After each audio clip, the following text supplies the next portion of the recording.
Hello YouTube, this is a video of my giant scale scratch built and designed radio control guest boat. It's nearly finished now. I've only got the rudder servos to install, which are going to be Hi-Tech HS805s, the exhaust system to re-weld and a scale silencer to build, so not much left now.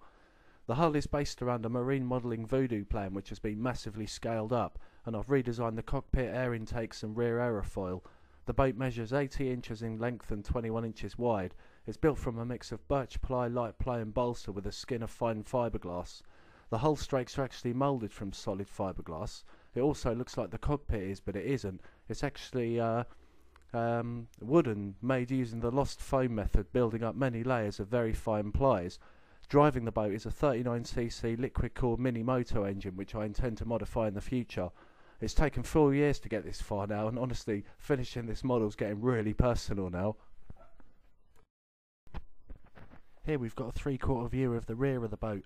There's a few similarities which you might notice here. The air intakes are blatantly Wally power, the rear aerofoil Lamborghini Reventon, and the cooling vents borrowed from a Lamborghini Miura.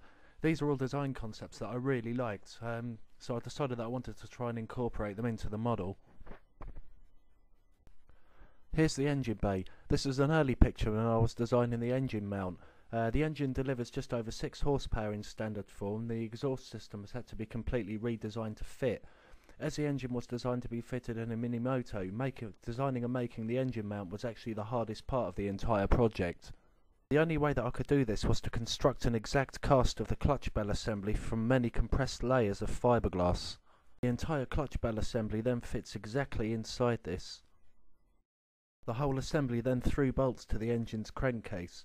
Then it was just a matter of making the rails and suspending them on heavy-duty engine rubbers. This is now the updated picture showing the front of the engine mount. The flex shaft is in, and all the coolant hoses, fuel lines and fuel tank are also in. It was necessary to make a watertight converter box to convert the 4 water tubes from the rudder pickups to the 12mm hose on the engine cylinder head. This was made simply using plasticard, carbon fibre tubing and a watertight adhesive.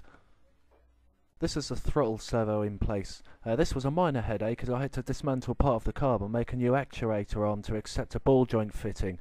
I did this with a piece of Paxilin in the end. The servo is attached with a simple bracket doubled up on one of the engine mount wing nuts. This is another view of the engine bay looking astern. Mounted on the transom is all the drive hardware. The drive strut is a modified Stinger drive with a Teflon insert. There are 2 large inner trim tabs and 2 slightly smaller outer ones. In the future I'd like to make the outer ones adjustable from the radio set, and I'm working on a design at the moment. I opted for twin rudders, both for maximum steerability and as an experiment really, as I plan to operate each one from a separate stick on the radio set, effectively giving me some braking capability if they're turned against each other. The scale exhaust system is going to sit in the space between the 2 rudders. Under the boat in the picture there are 2 scale racing seats which will be fitted to a fully scale cockpit interior, hopefully with internal lighting. There are a few bits left to finish, but the boat balances perfectly on the centre of gravity. I really look forward to this, the float test. The nearest pond was over half a mile away. Well, I say pond, but it was more like a stagnant death bog. Put it this way, I'm glad I've been immunised against hepatitis. To make it easier, 2 caster assemblies fit onto the bottom of the boat stand so that the boat can be wheeled around easily.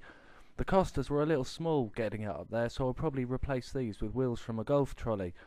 It sits perfectly on the water and looks absolutely stunning. The only downside was all the strange looks people were giving 2 blokes walking up the road towing a 7-foot boat, and a tiny leak on the stuffing tube which has now been fixed.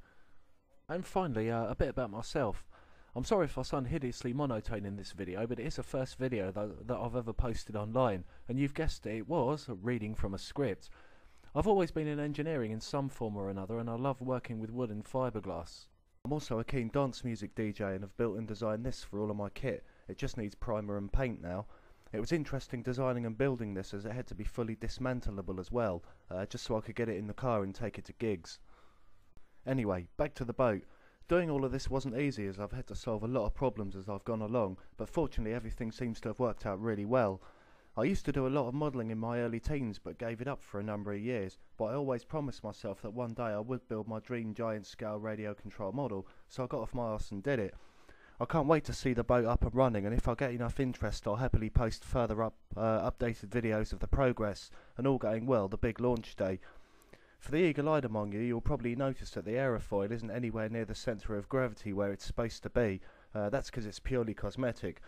The only job I'm not looking forward to is fitting the cockpit glazing, which is made out of clear styrene sheet.